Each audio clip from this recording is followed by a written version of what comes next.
every time, fire. When you're looking on the tube and you want that fire, Babatv every time, fire. Every time, fire. Every time, fire. Every time, fire. Every time, fire. Every time, fire. Every time, fire. Every time, fire. Every time, fire. When you're looking on the tube and you want that fire, Babatv every time, fire. When you're looking on the tube and you want that fire, Babatv. Hey, peace, love and light to the family out there. You are now tuning in to Babatv. What you know is fire every time. Brother Sankofa. And me and Bob is back at it again. You know, it's been a while, but yet and still is right on time that, you know, we travel and get around and bring this information to the people live, right on the ground. But right now, we in Boston, Mass, my hometown. You know what I'm saying? And the good thing about it is we're not like in the demographic in which I'm from. I'm from the hood, and as you can see, we're in the hood. But it gets more interesting. The actual hood that we're in, you see it's the bricks. I mean, they're not the tall high-rises like New York, and we do have those out here too. But it's one of the older housing developments with a lot of history in the city of Boston. Pardon me. Put this phone on silent. Well, it has a lot of history in the city of Boston, right? And McCormick Housing Projects, right? South Boston. South Boston is a predominantly Irish neighborhood, a historic Irish neighborhood. Now, I can't say predominantly no more, by the way, due to the fact that there is gentrification going on here, but it's more interesting about this form of gentrification here opposed to the typical gentrification that we talk about and familiar about in the hood, you know, where they clean up the slums and all that, and they move in the demographic of Caucasians and other people and other, you know, people not just of color, but of other tax brackets and all that into the community. Now, this gentrification here, which was predominantly an Irish and white population here, from the building of the project when it first was built in the 1930s, I believe, somewhere in the 1930s and 1940s, up until just the last 10, 15 years, this was a predominantly Caucasian, Irish, historic, you know what I mean, white Irish, impoverished white Irish community in South Boston. So we want to talk about a little bit of gentrification and bring it to you on a different level. You know what I mean? Because a lot of times people look at slums and poverty as a black thing, and it ties into Boston. Boston is a very historic city. Okay? In fact, Boston is known as the first city in America. Now, some may say, no, Delaware is the first. That's established on paper. But as far as developmentation, as far as implementation of policy, as far as the blueprint of things that would be duplicated and recreated and spread throughout the country, right? And become part of the infrastructure, a lot of inceptions of a lot of those things took place right here in Boston, Massachusetts.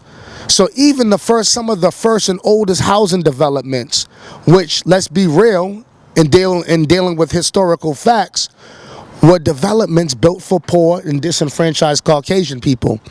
They weren't even for us. And this is not just in Boston. This is anywhere. You know, Queensbridge. You know what I mean? If you look at old pictures of Queensbridge projects out in New York, shout out to Queensbridge and my peoples out there. You know what I mean? You see that it was all Caucasians when you look at some of the earlier pictures, right? This project right here is Irish Caucasian, not necessarily Polish or anything. Boston is known historically for having a vast Irish population in the city. And we want to tie all of the things that I'm bringing as far as demographic of poverty and in society and things like that, and put it in perspective. Because a lot of people say this, and I'm sure that you heard this, Baba, that race is not even about race. What do they say? It's about finance. It's about money. It's not about race. This is what some people suggest. I'm not a proponent of or in agreement with that. Not in totality. We know that in capitalism, there are different privileges that certain people enjoy because they have access to wealth and other things that affords them certain kind of, more leverage on the plantation. You know what I mean, so to speak, more leverage on this on the plantation. So some people are under the delusion that it's not about race, it's just about poverty and wealth. Those are the two different dichotomies or the paradox in society that differentiates different people along the lines of class, wealth, and privilege. Now, I will agree to some extent that when you do have wealth, it gives you access to certain more privilege. However, this is a living testimonial proof to the fact that racism, right? If you understand racism on its different levels on a multidimensional way, interpersonally, institutionally, as well as interpersonally, then you will understand that racism exists and manifests itself in different ways, and that if it was just predicated on a person's financial bracket or status, why is it that you have poor, disenfranchised Caucasians who hate rich or poor black people? How is that if it's just about money for those who suggest that? And there's a lot of people that that feel that way and that will agree with that perspective, and they're entitled to their opinion, but we're entitled also to our critique of that. So you know what I mean? So when you put it in proper perspective, you have Caucasians that were here, that after the Cromwellian invasions of Ireland, okay, which forced a lot of people from Ireland to the Americas, specifically in the East Coast of America, Northeast, and particularly Boston. That's why you have a very predominant Irish and historical Irish and cultural Irish population here in these what used to be slums, actually. And it's funny because, it's the projects that we in. Look at that. You see the Irish? Look at that. You see the Irish, the three-leaf clover? The shamrock. That's what it's called. You see it on the wall? You know what I mean? So the point that I'm getting at is a little bit of history in Boston. Boston is known as the city of first police station. Oh, not first police station. Let me put it in this proper. Yeah, in this Old Colony. So this is you see the name of it. This is Old Colony housing development, right here in South Boston, Massachusetts, the Old Colony. And it's funny that it has that name, Old Colony, because it has a lot of the same racist, prejudice, type of ideas and perspectives and outlooks on people that are not them, just like they would have in an old colony. And it's funny that this is an old colony, this named the Old Colony Projects, and it looks like any urban type of area where you would see or expect to see mostly black or Latinos, right? But here it is, it's a poor white demographic predominantly, but this has a history of being a center of resistance to forced busing, like the forced busing act that was passed by Judge Arthur A. Garrity in 1974-73 in Boston, where they started to ship the black kids in the black areas of Boston, Dorchester, Roxbury, Mattapan, to South Boston, not because they just wanted to integrate, but because of the racist history of Boston, which was controlled politically and otherwise by Irish people, a lot of them who were poor, disenfranchised whites from this area right here in South Boston, Old Colony with the Old Colony mentality as well.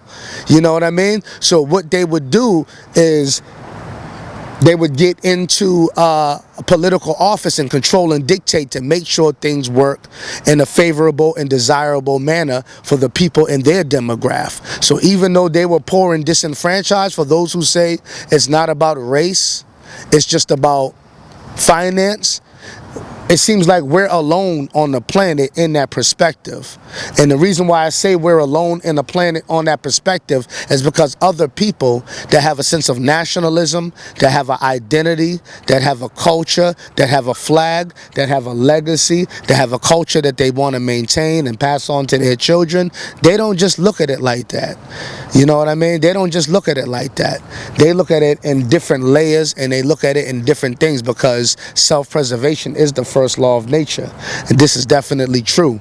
And the history of this community, which is very interesting, is that it's one of the oldest housing developments in the country. You know what I mean? But it's predominantly white, historically. The demographic is changing now, because what's interesting about that is there's gentrification going on here. Right, Baba? There's gentrification. But the gentrification is not like the typical gentrification that we're used to.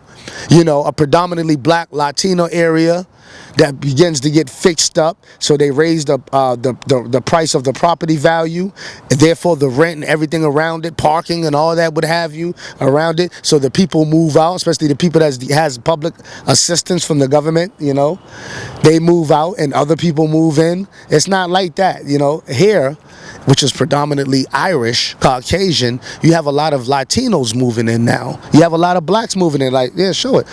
It's hood over here. This is Southie for real. Now the demographic is changing nowadays. You know what I mean? Nowadays that's changing because of gentrification. And as I said, the gentrification is funny. This is a housing development, but they're just moving the white or the Caucasians that were here out and moving other blacks in. And a lot of them are fighting for that because they don't want that cultural or the diversity. It would be something not in their best interest if they're about maintaining their identity, which a lot of them, that's their plight. You know what I'm saying? Because white supremacy, like, they're low in numbers. You know what I'm saying? One quick question, Sankofa.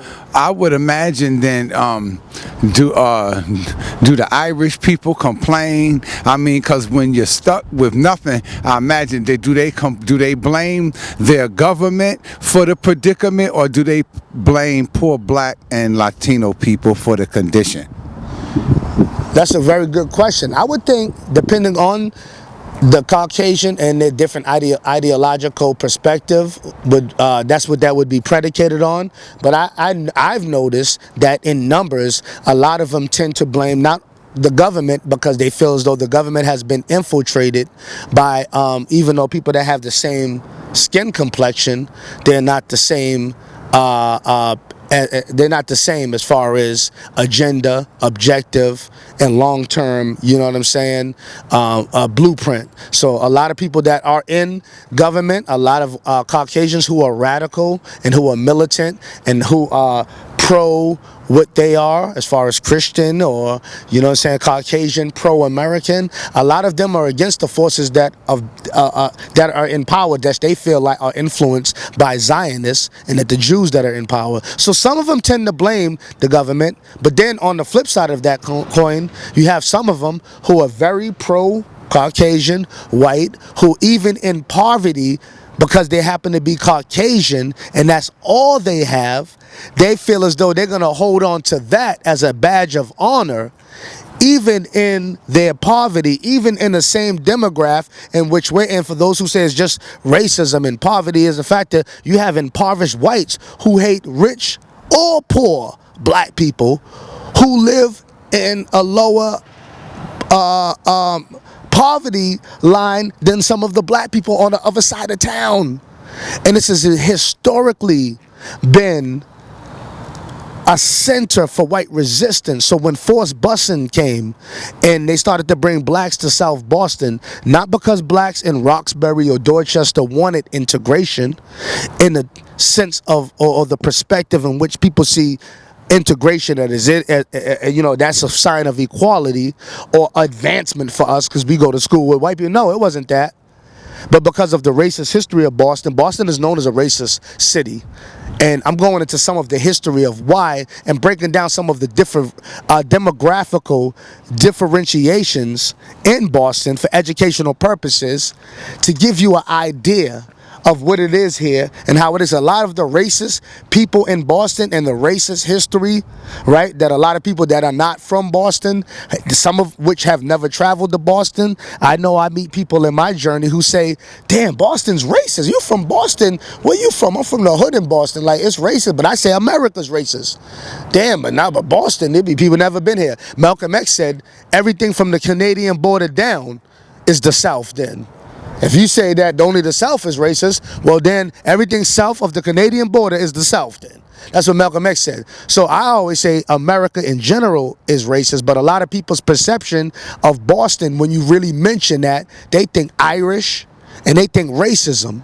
But I wanted to bring you right here on the ground into one of the hardest and oldest historic and cultural centers of the Irish white populace in Boston, Mass, even though it's changing demographically now due to gentrification. And I want to bring you here. So a lot of the racism that you hear about in Boston comes from people that live in these communities, not the suburbs, not rich, so-called aristocratic capitalists or those who were in power, Caucasians, but no, poor, disenfranchised, historically poor, disenfranchised Caucasians that came here. You see the Shamrock even on on the project, and that's not because, you know, they're fans of the Boston Celtics per se. That's because this is a historic Irish community, and this is the hood. Look at it, Baba. I mean, even though it's cleaned up a lot, you could tell this is the slum. So imagine what it looked like in the 80s. Right. All right, and even though this is Caucasian, they had a lot of crime. This is stuff that they don't cover. There was a lot of crime here, white gangs that existed. You know what I mean? If you ever heard of Whitey Bulger, the Winter Hill Gang, there's movies about him called Black Friday, something like that. The Town, you know. When they show you a lot of those gangster Irish images of Boston, this is where a lot of them come from. They come from the slums. South Boston is not a suburb of Boston. South Boston, and historically, was very racist, and that's why Boston has that kind of reputation of being racist. But it comes from whites that are in this demographic, not people who are in power, not people who are in control necessarily, not people who necessarily. How you doing? Hey, my man, let me ask you a question. Real quick, how you doing today, sir, first of all? All right, my name is Brother Sankofa, all right? Represent the House of Consciousness. You look like you're a native in this area. We're doing a documentary on just gentrification in South Boston and how it's changed. It has changed. And how it's changed. Are you a native from here? You strike me as a native from here. Right over there. All right, over there, Old Colony, right? D Street, you know? Give us a little historical background. How old was you when forced busing took place? Busing was, what, 73? Yeah. So I was born in 68, so I was about 11. You was 11. Do you have any historical memory? Do you have any recollection of the forced busing? We moved out of here. We moved out of here when I was like 5. Why'd you move out of here? It was gentrifying? My father wanted us to have a better life. We want you to have a better life. And tell them how this neighborhood was bad, even though it was like, because some people think the hood, just black, is bad. Tell them how bad this neighborhood was, and this was predominantly Irish. That's true. Yeah. That's true. Yeah. But, you know, it's the gentrification of the whole city is, you know, it's been going on. So I'm for it. It's good. It's good. You know, Boston's become a much better place. Yes. Much better than what? See, now, I asked that because a lot of people, especially in our audience, view Boston, that watch this channel are not from Boston. Boston is perceived as predominantly Irish, even though I know it's very multicultural. This area. This area is, but there's a lot of racist history. Is that stigma true? How true is it, and is it still the same? No, it's definitely not the same. Definitely not. There was a lot of racism, but it's changed a lot. Okay. It really has. It really has. Give us an example. It's changed how? You got blacks, Latinos, whites, all mixing together, and it's, you know, this country is a melting pot, right? That's what they call America, the melting pot. Everybody comes together. So that's about it. I see a lot of people come here, but come together. I'm not sure. Maybe they come together at work to eat in the cafeteria, but coming together as far as working together, building infrastructure and solution orientation together, I can't really say I see that. Now in South Boston, even though the demographics changed and the gentrification includes people who aren't of this demographic, which was Irish, many who came after the potato famine, right? Well, that you're going back hundreds of years. Well, no, the history is rich in this community for Irish people because of the humble origins of how they came here.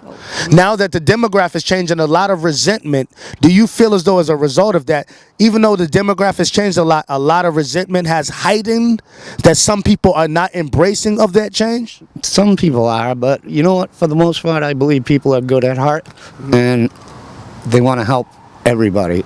We help each other. We're all humans. So, there are certain people who hold those racial stereotypes, but for the most part, I believe that everybody is good-hearted and wants to help. Okay. You go to your local churches, you go to your local establishments, everybody's working together. Okay. And that's my feeling. So along lines, certain people do. Of course. Now, are you sharing your personal views? And I understand that, okay? Outside of your personal views, do you think predominantly most native Irish people in this community share those same views as you? Well, I'm Irish Scottish, so fair to say no, right? I would say no. I would say no. Yeah. Exactly. Thank you for being honest. And that's what I was trying to get at, all right? Take care. Thank you for the quick interview, Travel in Harmony, all right? Yeah. And that's exactly my point. You know what I'm saying?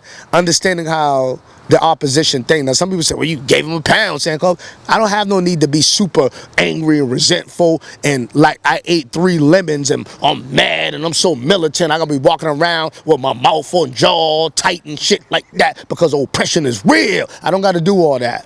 See, I'm a strategist and I'm a conversationalist, and I know how to engage my opposition. Now, a poor, disenfranchised white person from the projects, I don't have to buck up and be all militant against him. You know what I'm saying? However, I know my stance and I know what it is that I'm doing for the interest of bringing information and being able to disarm him, meaning to make him feel comfortable talking to a black man, which is something that I'm sure he's not used to seeing a brother with this type of hat on, with my type of energy in this historically white community with a microphone and a camera asking some questions. So you got to know how to engage them strategically so you can get something out of them to educate the people. This is what we do here on Babatv. So now going back into the history of this project now, when they did the Forced Busing Act. Peace, how y'all doing? When you did the Forced Busing Act in 1973, okay? Meaning where they started to bus the kids from one side of town to over here to South Boston because they had better schools. And even though this is poor and disenfranchised, you see what I'm saying? It's a historic poor white community. You see that? It's a historic white community. But see, these people were ripe for revolution. Poverty wasn't their excuse that we are all on the same level because the government is oppressing us. They said, no, we want to keep our identity. No, we want to keep our cultural continuity intact. No, we don't want our demographic to change. No, we don't want what comes with the long-term ripple effect, is their perception, of what happens when integration is forced upon us. I can't say I disagree with them in that. I can't say I do. Now, forced busing wasn't that. You know what I mean? It was just the black kids coming to the schools where the resources were sent to because they were ignored, they were disenfranchised, outdated books, and all that in the schools in the black communities in Boston where they had a little bit more money coming the city to this area, so therefore they sent the black kids a big backlash. Oh my God, crazy. And you can look this up too and see documentaries on this. Big mistake, because in doing so, what happened was the white backlash in a city that was known as being the cradle of liberty, the first city in America Okay, the place where the first library was built, where the first Ivy League university was built, the first police force. So many of the institutions that you see that are a blueprint, right, to what other people took, right, and utilized and expanded America as a creative idea into a tangible reality. A lot of that started in Boston. So even a lot of the racist ideas in the old colony, look at the name of it. This is where America started, New England, meaning the people that came from England, bringing slaves and stuff here that helped to colonize this place in the original 13 colonies, which Boston, Mass. Was one of, established 1630. They came here first. And we're going to go by the water after this segment because we can show you actually where the ships came, which is right down the street. Many of them right here. You know what I'm saying? In the old colony projects with the old colony mentality in Boston. But in the impoverished area of Caucasians. Because many people say this, Baba, it's about money. Racism is not, for those who do say that, racism is not real. Well, why is it that poor white people, there are poor white people that live here that hate and think they're better than a black person that might live across town that has a very good job downtown? They might be an accountant, they might be a real estate broker, anything, and look and live better, got a better vehicle, kids go to better schools, dress better, and still think they're better because they are Caucasian, and because of that, they are still patriotic under the idea that they have privilege in America. Even though when Caucasians first came here, well, specifically, Irish American Caucasians. Once again, Irish American Caucasians, right, Baba? When they first came here, a lot of times after the potato famine, like he said, was hundreds of years ago, but that is their humble beginnings. Because when they first came here, even when you see the movie in New York, this is Boston, but even when you see the movie based in New York called Gangs in New York, did you see how the British looked at the Irish? This has a lot to do with the Cromwellian invasion of Ireland. You know what I mean? With Cromwell, like a Catholic saint or something like that, came in. There was like a war going on and stuff like that. And they were oppressing their own kind. Many of them left Ireland at different points in history, the potato famine, different things. But a lot of them ended up right here in Boston. And even though they was considered the niggers amongst Caucasians, even though that's right. Look at the old newspaper editorials of the early or the mid 1800s. Old newspaper political editorials, right? And look at how they depicted Irish folk. You know what I'm saying? They was considered, in the movie, going back to that, almost lost my point, going back to that, Gangs in New York, right? Excuse me. Where it actually shows one of the British dudes. He says on the 6th day, God created man, and something like that. Then on the 7th day, he leaned over and he took a crap, and out came Ireland. So this is how their European brethren at one point before the European Union was formed, and you had some kind of white camaraderie for the sake of white, which is a whole nother topic, you know what I'm saying, white self-preservation. Prior to all that, Irish people came here, especially in South Boston, especially one of the oldest neighborhoods of Irish people in America, which is poor and disenfranchised and very racist. Oh my God, very vanguard racist too. They was organized with it. You know what I'm saying? They were organized with it. Took place right here in Boston. But see, they wasn't given any status until after the forming of the European Union and things like that. Because right here in Boston, even though they were oppressed by certain political powers of Europeans that didn't consider them white, because a lot of people don't realize that white wasn't just something that Caucasians called itself. Like now, this is a colloquial term that we don't use amongst ourselves, but it's colloquial in the sense that we use to identify Europeans for the most part. You know what I mean? Or people with lighter complexions. You see what I'm saying? But see, white then was a status that had to be allocated to you by those who were in political power in the colonies and the territories of that time. Okay?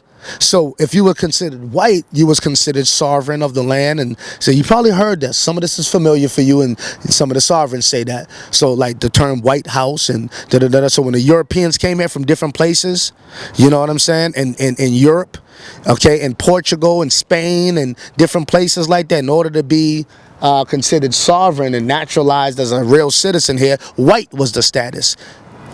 Your Irish people wasn't considered white until for a long time. Neither were Italians and other people. We can go into that, but we're going to talk specifically about the Irish because we are in South Boston. And a lot of people wonder, well, damn, that's why the Celtics, South Boston with the shamrock and the symbol. Yes, because of the Irish history is here. Now, the oldest history, older than their history here, is Africans coming here. That's a whole nother topic that we're going to cover later on in the day in Boston. Because Boston is a very historic city. And it has so much rich history with so much of the different diverse demographics that are here, that when you go into the origin of the history, you can see the blueprint and the template to a great extent of what America is and why it is what it is. The first Ivy League university, right? Harvard, right here. MIT, right here. Now, not right here in the housing development, but right here in the city of Boston. You see what I'm saying? The first police department ever established, 1851. First in America, if you ever look at a Boston police badge, was right here. Okay, and this is when a lot of the Irish started to come into power and been given a certain status here, because they were given authority as former slave patrol or slave catchers that were deputized right here in the city of Boston. And I believe 1851, okay? And they were known as the Boston Police Department, first in the nation, which were predominantly Irish, and believe it or not, funny enough, had a black person as one of the people in the department too. As a slave catcher, you know what I'm saying? Pay attention, hone in. Everything is a template that you see now is a blueprint that took place long ago. Okay? Everything that you see going on now, there was a template or a blueprint that took place long ago that socially engineered the reality that you see into the reality that it actually is. Now, how does that tie in with the conversation with this? Poor, disenfranchised Irish white folks living in the slums of a South Boston housing projects that has a lot of history to it. There were different white gangs here that terrorized the community. You don't hear a lot about it. They never called it white on white crime either. Isn't that something? Never called it white on white crime like that.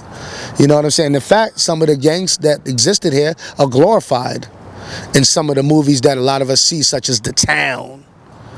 You know what I mean? The Departed. You know what I mean? I think it's called Black Friday, the movie about Whitey Bulger from the Winter Hill Gang, an Irish notorious mafia gang that was here, that existed, that was notorious.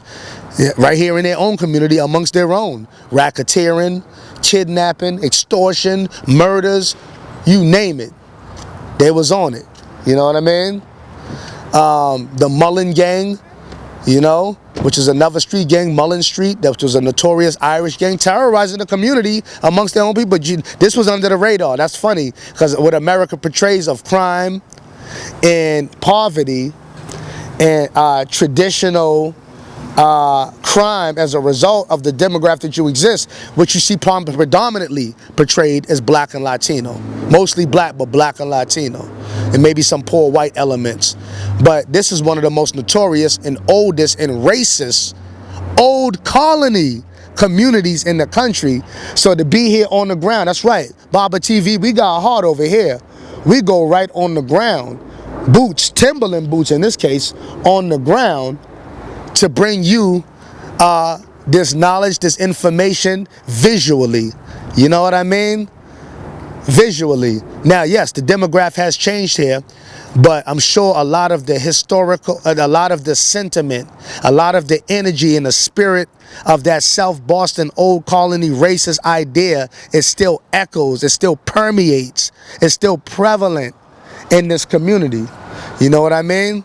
Boston's a city of a lot of history, known as the city of first. So when a lot of people say, well, I heard Boston racist, a lot of the racist elements that you hear about of why Boston is so racist is not because race depends basically on status and finance, because one of the cities known as one of the most racist cities in America, the most racist demographics from this city comes from these elements of poverty. So here it is, you got poor, disenfranchised Caucasians. If it was just about money, it wouldn't be true. That hate black, that hate rich or poor, wealthy or indigent black people. So therefore, it's not about that. These people are about identity and self-preservation, and even in poverty, they have a sense of patriotism. What can we learn from that? Even though a lot of us are impoverished, disenfranchised, marginalized, oppressed, blueprinted for demise, these things are factual. These things are fact. And if not, do your research, attention to the world around you if you don't see that for what it is. Observe, research, and pay attention to the world around you if you don't already know that at this point in 2018 going into 2019 in our history. Okay? So we have to understand that even in our condition as a collective, that, and when we were impoverished, we were more radical, we were more unified. See, gentrification marginalized a lot of that for us. A lot of our organizations, movements, a lot of our institutions and businesses and schools that made our community thrive and be even a community or a neighborhood. It's just a hood now because we ain't neighbors. It's just a hood, right, Baba? The neighborhood. That's why we call it the hood, because we ain't neighbors. It's just a hood. See, so the things that we had in our community that had us thrive and be great as a people, right? After integration took place, after 1968, after the Richard Nixon administration, Lyndon Johnson and Richard Nixon administration and beyond, you started to see a decline in family value and institutions, okay?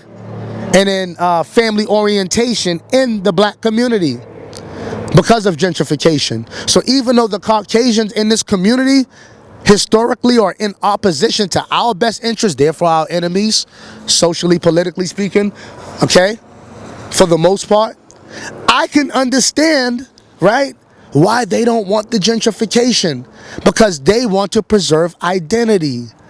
They want to preserve culture. They want to pass something on to their children. And a lot of them are enemies of the state because they look at it as greed from different people and contractors in the government that put money over America's initial values and preserving Caucasians, because prior to there were certain strict immigration laws prior to 1965 that prohibited certain amounts of numbers of different, or people, some people from other countries couldn't even come here. But the ones that could, there were a cap put on how much could come at a time, because the initial clause in the Constitution was that America was to be kept as a predominantly white country. Now, even though Irish Caucasians didn't have a status here, when the European Union was forming and other political things started to coagulate, things started politically change. The demographics of politics started to change. The playing field started to change, and they started to incorporate and put these Irish people who were considered the white niggers in positions of power. Because even though you're white and you're at the bottom historically of other Europeans, you're still above niggers. So even though you was a white nigger at this point, you would be the best person to be a police officer to police them niggers right next to you that are poor and disenfranchised. Because if you give somebody in an oppressive and capitalist system that are impoverished a sense of power and belonging and a so-called place at the table, then they will become some of the greatest gatekeepers against other poor and disenfranchised people that they were considered the same as at a certain point. Not completely the same as, because they didn't say they weren't humans like we did, but they was considered less than other Caucasians, because Caucasians didn't just have white supremacy like you just have it now in a European Union, European self-preservation way. There was white on white oppression. There was white on white crime. Look at the Cromwellian invasion. Look at the potato famine. Look at the wars going on between Belfast, Northern Ireland, and the British. But they don't call it white on white crime.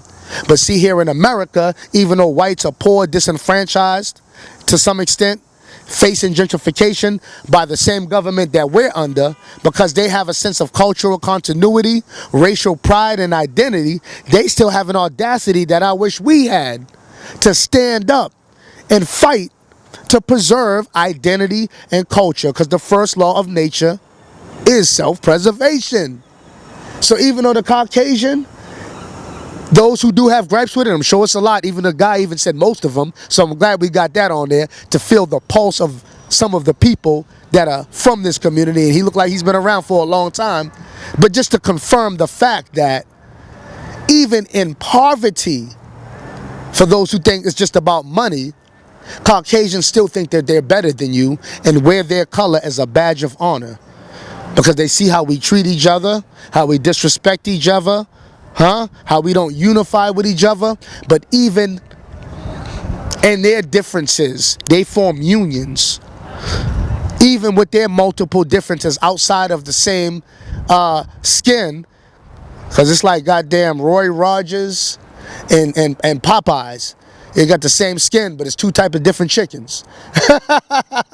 But they understand business. Then what I'm saying that to say is, with a little dash of humor, is that when it all comes down, these people understand that self-preservation is the first law of nature. And that's why, as a small demographic, collectively or ecumenally on the planet Earth, globally speaking, they only make up 5 to 7%, 8% probably the most. But they've been able to maintain control and power and be successful in their agendas because they maintain a sense of unity. You know what I'm saying? Without uniformity when necessary for their own self-preservation. South Boston, in this community where it's crime, poverty, you know what I'm saying, like that, some of the biggest vanguards and soldiers for their cause and their community have came from right here. When the Mullen Gang and certain people that became a person by the name of Jim Kelly, he was a person that from South Boston. I think there was a councilman from right here in South Boston. It was Jim Kelly, not Jim Kelly like the kung fu fighter. You know what I'm saying? My man with the afro back in the 70s. You know what I mean? But Jim Kelly from here started supposedly organize what was called the Marshals, the South Boston Marshals, which were a vanguard white supremacist group formed right here, not just in these projects, but some of the other, because there's many different housing developments in South Boston. This is just one of them that we're in. You know what I mean? Many of them, came from these housing developments, and they organized because even though they were poor, disenfranchised, had small businesses and mom and pop stores on the community, just like the black, you know what I'm saying, counterparts on the other side of town in Roxbury and Dorchester, when it came to organize, because they didn't want other people in their demographic, because they seen long term that will take away from their cultural identity, they were ripe for revolution. They were ripe for revolution. And that's what they did. They organized and they unified and they were radical for a cause. Do I agree with them? Hell no. There was an opposition to me, and I love my people, and I'm ready to die for our causes. And my point of having the audacity to even come here and bring this to you for two purposes. I'm a revolutionary, but I'm also a person that's in the best interest of the edification of the people, and I have a lot of audacity. So when you mix all that together, you're going to have Brother Sankofa and one of the centers of white hostility and resentment towards black people, and I'm going to bring this information to you live right here on the ground, because that's what we do over here on Babatv, baby. All right? So that we're going to travel around the city more and get some more footage and keep bringing this to you live, and stay tuned. This is only one segment. We're going to try to find some people out here. It's a little early in the day, but this is just day 2 in Boston. And our journey's just beginning today, so stay tuned as we bring it to you live, all right? Peace, love, and light, family. Walk with me. So let's tell us a little bit about South Boston. As we're walking by, she said, what do you guys want? What are you looking at? So she has that old colony energy. So being a native... Southie energy. What is Southie energy for the people? Southie energy, we were a tight-knit community. Okay. And it has evolved into a League of All Nations, and we have the new section and the old section, and we want to try to keep unity in the community, and we have yard sales here, and You Now, know? well, you said it's changed because when we first, well, you said it's a historic, but it's changed. Is that change good or bad for the community? Well, you know, everything usually is for the good. You know, I mean, the world is changing, so it's for the good Now, because. when you say for the good of the capitalist system or the good for the historic community here? Does the community itself see it as good outside of government interests? History will always be here, but you know, it's changing. Tell us a little bit about the history of, and I'm gonna be specific, of not just Old Colony. There's D Street, there's McCormick, there's so many historic, forced busing took place in Boston. that's This made international news, not just national, not local, but international news in Boston. I'm originally from Boston. Yeah. I'm from Roxbury. It did. So, it polarized the city. Young enough that you were in the middle of it. That's right. My mother was in the middle of it, and I remember the history. So my question is, what was your sentiment about forced busing? Did you think that's why they didn't want forced busing, because it would lead to the integration that you see now? No, it wasn't that. First off, it was a waste of money. The teachers have to be certified. They take the same test to become teachers. Okay. And then when you're taking a kid out of his elements and putting him on a bus, I've seen 6-year-old kids get on a bus at 6 o'clock in the morning and didn't get home until 6 o'clock at night. That's not fair to a little kid. Little kids don't know what's going on. They should have started that gradually from the older kids.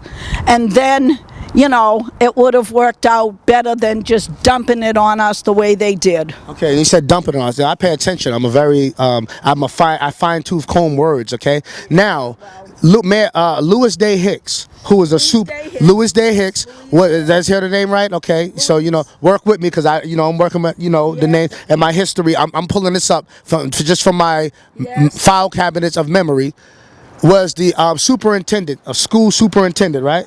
No, she was a city councilor. She was a city councilor, okay. City councilor. Okay. She wasn't a city. Okay, now she was opposed to the Forced Busing Act, as was many people. Ray Flynn, I believe it was, even before he was mayor, were in opposition to that. As not only South Boston, but many especially. Okay, and I'm going to say this because they felt that the long-term possession, they looked at it from a sociological standpoint. Long-term, once it starts with integrating in schools, this leads and carries into other things, the demographic change, and we want our history. Now, we don't have a problem with them over there. Some of them don't. Some of them thought like that. Some of them Wait a minute. on the other side of town. But a lot of the kids that were getting sent to South Boston, didn't want to come here either. they didn't want to come here either. All right, it wasn't like we wanted to come here. They didn't say that again. They didn't want to come here either. They didn't want to come here either. So in our side of town, we didn't want to come here either. But Judge Arthur A. Garrity, Yes. right? Is that his name? Yes. Okay. See, I'm working off memory.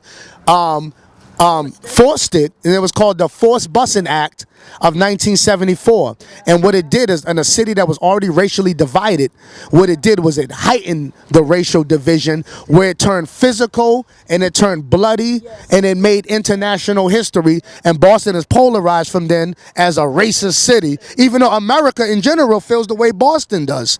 Boston is just known as a city of first. So I think they first got it popping at a time where, I think after John F. Kennedy, who also comes from Boston, who was also Irish, you know what I mean? After that, they felt like we had made strides in America and overcame the racial harm. And this is the time, because it was in the 70s. But Boston was the backlash or the reality check. Boston was what? The reality check. That racism still exists in Boston, everywhere.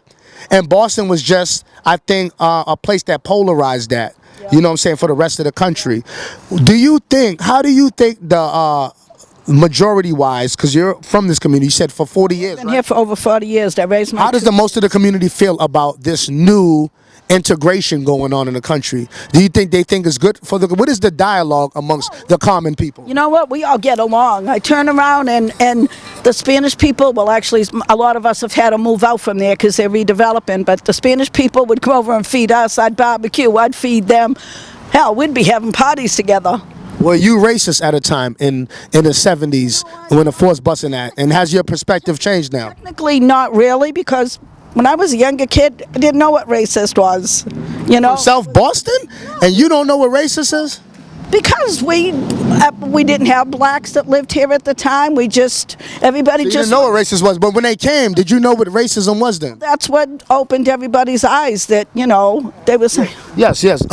The cameraman wants to ask. Now I'm not from Boston, but I remember Googling not too long ago on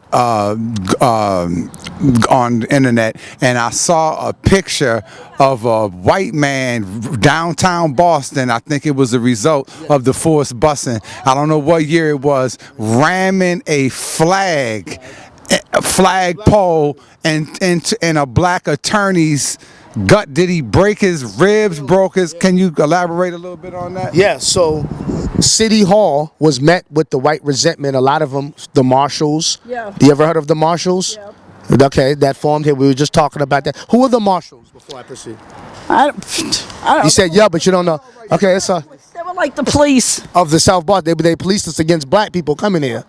They were like police back then, the marshals. Yeah, but they were from. No, I'm not talking about the U.S. Marshals. I'm talking about the South Boston Marshals. Well, every community has their own, whatever you want to name it. Okay, and that's what I'm trying to get at. And I like her, you know what I'm saying? She knows how to maintain her, you know that? She remembers. It wasn't so nice. And it wasn't so nice. And what happened was, as a result, they organized, they politicized their resentment. They wasn't just hostile, they organized around that hostility in a very oppositional way. There was a black man at the Gillette, because the headquarters of Gillette Razors, it used to be in South Boston. It's not here no more, right? Procter & Gamble took them. Okay. But there's still a Gillette. Well, we call it Gillette's because we've lived here, but there's still a building here. Okay, yeah. but there was a Haitian, a black man that was going to pick his wife up there. And are you familiar with that story? No. Okay, and they tried to kill him and set him on fire, like something crazy, because the war was going on. They had pulled over to the people. The politicians that enacted the forced busing law wasn't affected by it, opposed to the people who were in these communities that were already historically, culturally old communities, oldest African American communities in Boston, oldest Caucasian communities in Boston. So when they started to try to do it that way, instead of just giving us the resources that we need in our schools or allowing us to do our own self-determination uninterrupted with our own freedom schools. As a result, with the integration came a lot of white resentment that resulted in hostility and organizing around their hostility and animosity, which was in opposition to us.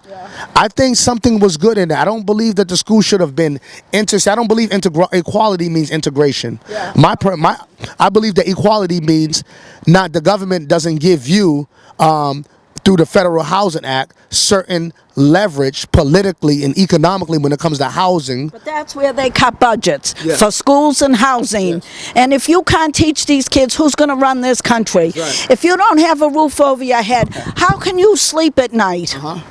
That's true. You need a roof. So The education, and they're not getting it because those are the first budgets that are cut on kids. Okay. On kids, and it's a shame. yeah.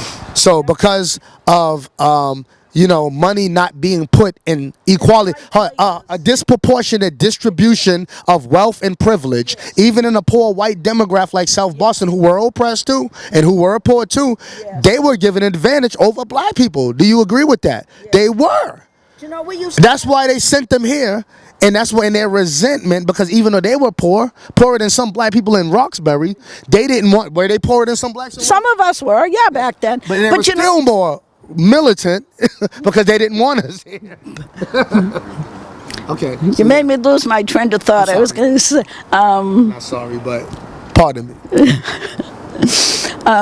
We want to hear your train of thoughts. We can edify the people.